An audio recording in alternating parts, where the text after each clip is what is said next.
কামনার্থে এখানে মায়ের কাছে একটু শরণাপন্ন, তোমরা যদি একটু বলো। অডিয়েন্সের কাছে তো পরে যাওয়া, আগে তো মায়ের কাছে আসতে হবে যে কোনো কিছু। এবং যেরকম বলে যে মা যদি ডাকেন তবেই এখানে আসা যায়। এই মা আজকে আমাদের এন্টায়ার ট্রাস্টকে এবং টিমকে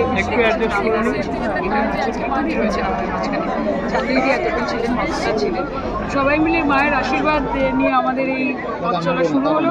আশা করছি দর্শক আসবেন, হলে সে ছবিটা দেখবেন, সকলের ভালো লাগবে। মায়ের আশীর্বাদ শুধুমাত্র আমাদের সকলের উপর না, বাংলার প্রত্যেকটা মানুষের উপর। ঋতুদি, মায়ের কাছে কি চাওয়া হলো?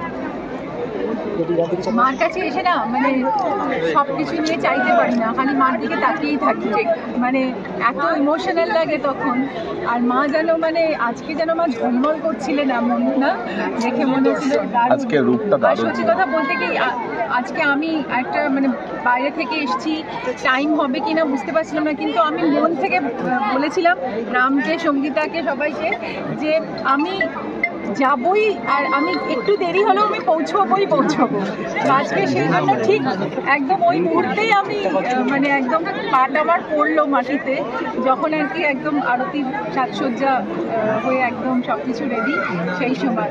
আর দেখো, আমরা তো মায়ের সন্তান, মায়ের কাছে তো আবদার থাকবেই, কিন্তু আমি এটা চাই যে মা যেন আমাদের সুস্থ রাখেন, মা জীবনে এমন কিছু করে যেতে পারি যাতে ভালো কিছু করে যেতে পারি এই পৃথিবীতে, যাতে আমাকে মানুষ মনে রাখে আমার কাজের জন্য, আমার কর্মের জন্য, এবং ভালো কিছু করার পিছনে যে আত্মপ্রত্যয় বা যে কারেজ বা যেই ভেতরের মানে আমাদের যে দৃঢ়তা লাগে, সেটা যেন মা কখনো কেড়ে না নেয় আমাকে। আমি এটা করি সবসময়, মা আমাকে শক্তি দাও যেন আমি সব কিছু। আজকে লক্ষ্মীকান্তপুরের এই দুর্দান্ত টিম, মানে গ্রামের, এটা একটা খুব স্পেশাল ছবি। আর সঙ্গীতা প্রযোজক এবং অভিনেত্রী খুবই ভালো হবে আশা করি।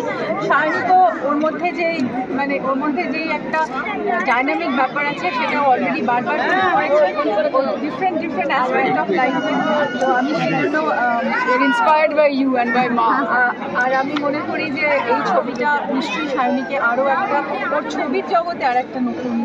দিদি, সকালে লক্ষ্মীকান্তপুর চড়াটা মিস হয়ে গেল। ওইটা আমি পারিনি আজকে, কারণ আমি বলছি বাড়ি থেকে এলাম, বলেইছিলাম, কিন্তু আমি বলছিলাম এসে যে তোরা আরেকটা পাবলিসিটি কেন করিসনি। আমি বললাম যে কেন ওইটা করিসনি, এটা করিসনি। আমি মনে করি আমি থাকি না থাকি ছবির প্রচার হওয়া উচিত, কারণ ছবিটাকে আমি ভালোবাসি এবং ছবির সমগ্র বিষয়টা নিয়ে এগোনো উচিত। সেই জন্য আমি বলছিলাম যে আমাদের আরও ভালো পাবলিসিটি করা উচিত। আমরা আজকে এখানে যে মায়ের দর্শন করতে পারবো, সায়নী ঠিক বলেছে যে মা না ডাকলে কখনোই আসা হয় না। তো আজকে আমি মনে করি যে মা ডেকেছেন বলেই, মার আশীর্বাদ দেবেন বলেই মা আমাদের আজকে। এই ছবির প্রেক্ষাপট অনেকটা বাস্তবের কিছু দৃশ্য সেখানে তুলে ধরা হয়েছে, বিষয়বস্তুও তাই। সমাজের প্রতিটা মানুষকে এই লক্ষ্মীকান্তপুর লোকাল নিয়ে কি বলতে চাইবে? আমি লক্ষ্মীকান্তপুর নামটা আমার কাছে এতটা ফ্যামিলি, কারণ আমি ছোটবেলা থেকে যখন বড় হয়েছি, আমাদের বাড়ির বেশিরভাগ মানে আমার ডোমেস্টিক হেল্পই আসতো লক্ষ্মীকান্তপুর থেকে, এবং লক্ষ্মীকান্তপুর, ক্যানিং, এই নামগুলো শুনে বনগা শুনে আমরা বড় হয়েছি। আর মাকে দেখতাম যে বিভিন্ন এদের সাথে মা ইন্টারাক্ট করছে, তাদের সাথে মাইনে নিয়ে কথা হচ্ছে। তারা আমাদের তখন বলা হতো যে রাত দিনের লোক, তো সেই রাত আর দিন নিয়ে এসে থাকবে বাড়িতে। এবং এখন তো অনেক সময় তারা এসে চলে যায়, কিন্তু আগেকার দিনের রীতি ছিল যে মানে খাওয়া পড়ার লোক থাকবে।